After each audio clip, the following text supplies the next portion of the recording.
Assalamualaikum warahmatullahi wabarakatuh.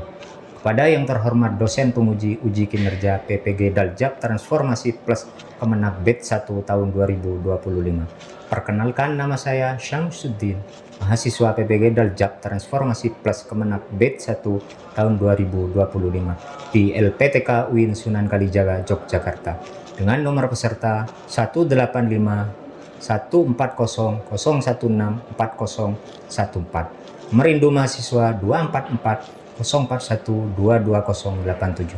Pada kesempatan ini kami akan melaksanakan praktik pembelajaran di kelas 10 Mapel Al-Quran Hadis semester genap tahun pelajaran 2024-2025 di MA Miftahul Ulum 2 Banyu Putih Kidul Jatiroto Lumajang.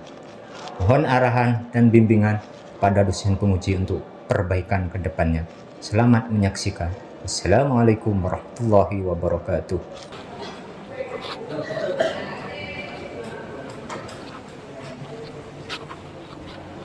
Assalamualaikum warahmatullahi wabarakatuh. Waalaikumsalam warahmatullahi wabarakatuh. Anak-anakku sekalian, sebelum kita mulai pelajaran hari ini, mari kita berdoa bersama-sama. Monggo yang bagian doa. Doa mulai. Bismillahirrahmanirrahim. La ilaha illallah Muhammadur Rasulullah. La ilaha illallah Muhammadur Rasulullah.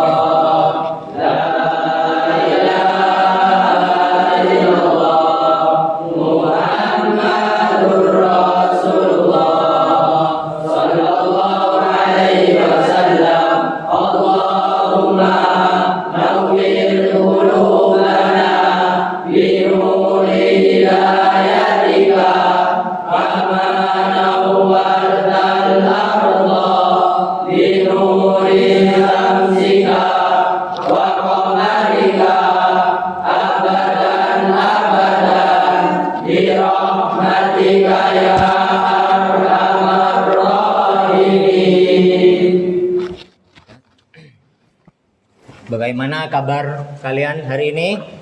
Alhamdulillah baik.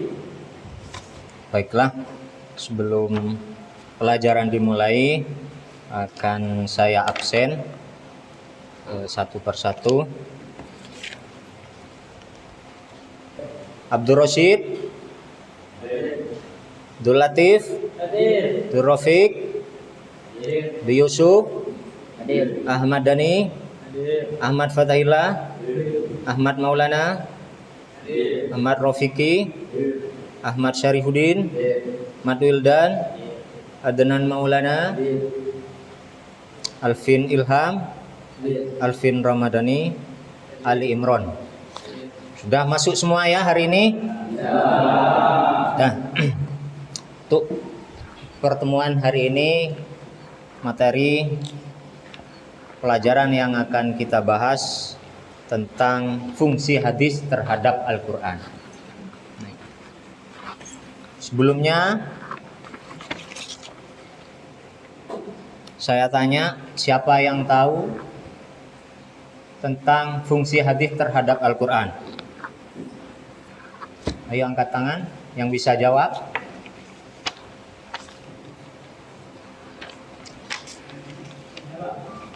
Ya. Siapa namanya? Ya, Akmal, ayo Mal. Menjelaskan kesan Al-Quran. Tujuan pembelajaran hari ini, yang pertama menghayati fungsi hadis terhadap Al-Quran. Yang kedua, mengimplementasikan fungsi hadis dalam memahami Al-Quran. Yang ketiga, menganalisis fungsi hadis terhadap Al-Quran. Yang keempat, menyajikan contoh-contoh fungsi hadis terhadap Al-Quran. Baiklah, mari kita amati bersama-sama slide yang ada di layar sebelah. Sudah jelas ya?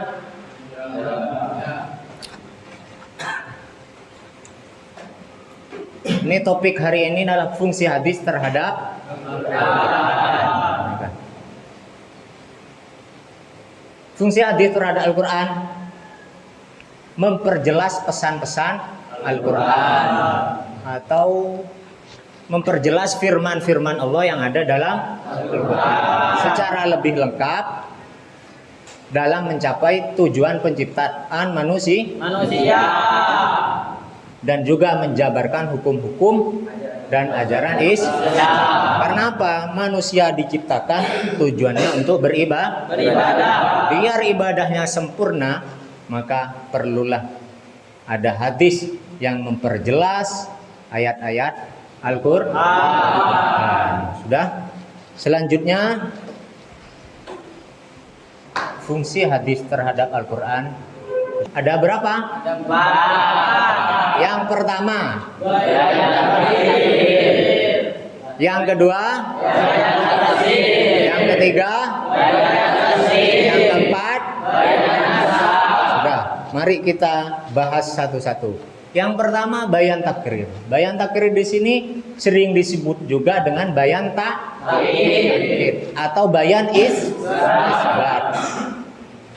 Maksudnya bagaimana? Ialah pernyataan hadis Nabi yang menetapkan dan memperkuat apa yang sudah diterangkan dalam Al-Quran. Contohnya seperti apa? Ini hadis idza ra'aitumul hilala fasumu wa idza ra'aitumuhu fa'aftiru. Hadis ini memperjelas ayat Al-Quran yang berbunyi faman syahida minkumus syahra falyasumhu. Ketika ayat Al-Quran atau kalian membaca memahami faman syahida minkumus syahra falyasumhu, barang siapa di antara kamu yang menyaksikan bulan maka berpuasalah, itu masih kurang jelas. Maka diperjelas maksudnya di sini bulan apa? Maksudnya adalah bulan atau tanggal 1 Ramadan. Itu. Satu apa? 1 Ramadan. Sehingga diperjelas dengan idza ra'aitumul hilala fasumu idza ra'aitumu wa idza ra'aitumu fa'aftiru. Dan juga kapan nanti puasa kita akan selesai atau akan menyambut Idul Fitri, akan menyelesaikan puasanya apabila melihat bulan berikutnya atau 1 Syawal. Sudah sampai di sini bisa dipahami? Bisa. Lanjut. Yang kedua, bayan tafsir. Apa maksudnya bayan tafsir? Hadis yang berfungsi memberikan rincian dan penafsiran terhadap ayat-ayat yang bersifat mujmal atau global, memberi batasan atau takyid yang bersifat mutlak, mengkhususkan atau mentaksis pada ayat-ayat yang masih Contohnya seperti apa hadisnya? Ini hadis sallu kama ra'aitumuni usolli. Hadis ini mentafsir ayat Al-Quran yang berbunyi wa aqimus sholata wa atuz zakata warka'u ma'ar. Karena apa? Kalau kita hanya melihat atau memahami tentang ayat wa aqimus sholat, dirikanlah sholat. Sholat seperti apa dan bagaimana? Maka nanti dirinci, dijelaskan oleh hadis. Hadisnya bagaimana? Sallu kama ra'aitumuni usolli. Sholatlah seperti apa yang dilakukan oleh Nabi Muhammad. Wes jelas? Nah, lanjut. Yang ketiga, bayan tasyri'. Ya. Bayan tasyri' adalah mewujudkan suatu hukum ajaran yang tidak didapati dalam Al-Quran. Misalnya hadis yang berbicara atau yang membahas tentang penetapan haramnya mengumpulkan wanita bersaudara untuk menjadi istri, atau hukum syuf'ah, hukum merajam pezina yang masih perawan, dan hukum tentang waris bagi seorang ini hadisnya seperti apa? Nah, Rasulullah sallallahu alaihi wasallam angkulli nabin minasyifa. Bahwasanya Allah melarang setiap hewan yang bertaring untuk dimakan atau dikonsumsi. Ini namanya contoh bayan tasyri' ya. Sudah bisa dipahami? Yang terakhir bayan nasakh. Apa maksudnya? Kata nasakh secara bahasa berarti ibtol, membatalkan, izalah atau menghilangkan, tahwil atau memindah, yang terakhir taghyir atau mengubah. Maksudnya bagaimana? Ketentuan yang kemudian yang datang kemudian menghapus ketentuan yang terdahulu. Kenapa kok bisa seperti itu? Ada penghapusan-penghapusan karena yang terakhir dianggap lebih luas dan cocok dengan nuansa atau situasi perkembangan zaman. Contohnya seperti apa ini? Hadis la wasiyata liwarisin, tidak ada wasiat bagi ahli waris. Yang dinasa apa ini? Ayat Al-Quran yang berbunyi kutiba alaikum idza hadara ahadakumul maut in taraka khairanil wasiyatu lil walidaini wal aqrabin bil ma'ruf haqqan 'alal muttaqin. Sudah bisa dipahami? Ini syukron katsir, semoga bermanfaat dan barokah. Selanjutnya kita bentuk kelompok ya, biar pembelajaran ini aktif, tidak hanya saya yang menjadi penceramah, tapi kalian juga berpartisipasi, juga bisa berdiskusi. Maka dari itu saya bentuk kelompok 1 sampai 4. Kelompok 1, 2, 3, dan 4. Silahkan tunjuk ketuanya siapa. Nanti akan saya beri tugas materi yang sudah disampaikan. Silakan digeser tempat duduknya.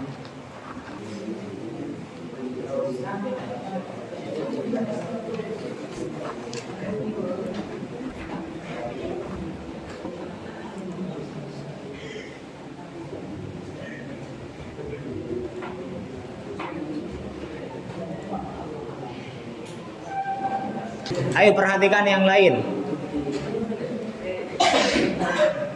Bismillahirrahmanirrahim. Fungsi hadis terhadap Al-Quran memperjelas pesan-pesan Al-Quran secara lebih lengkap dan juga dalam mencapai tujuan penciptaan manusia dan menjabarkan hukum dan ajaran Islam. Fungsi hadis terhadap Al-Quran ini ada 4. Yang pertama bayan at-taklid, yang kedua bayan at-tafsir, yang ketiga at-tasrih, yang keempat bayan an-nasakh. Terus bayan at-takbir. Bayan at-takbir sering disebut juga bayan takkid.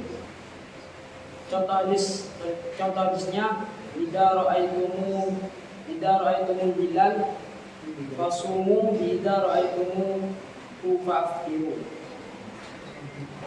Hadis ini menetapkan faman syahida minkum syahrul falyasum.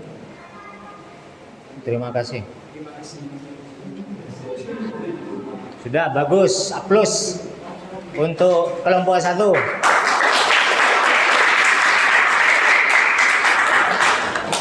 Ayo kelompok 3.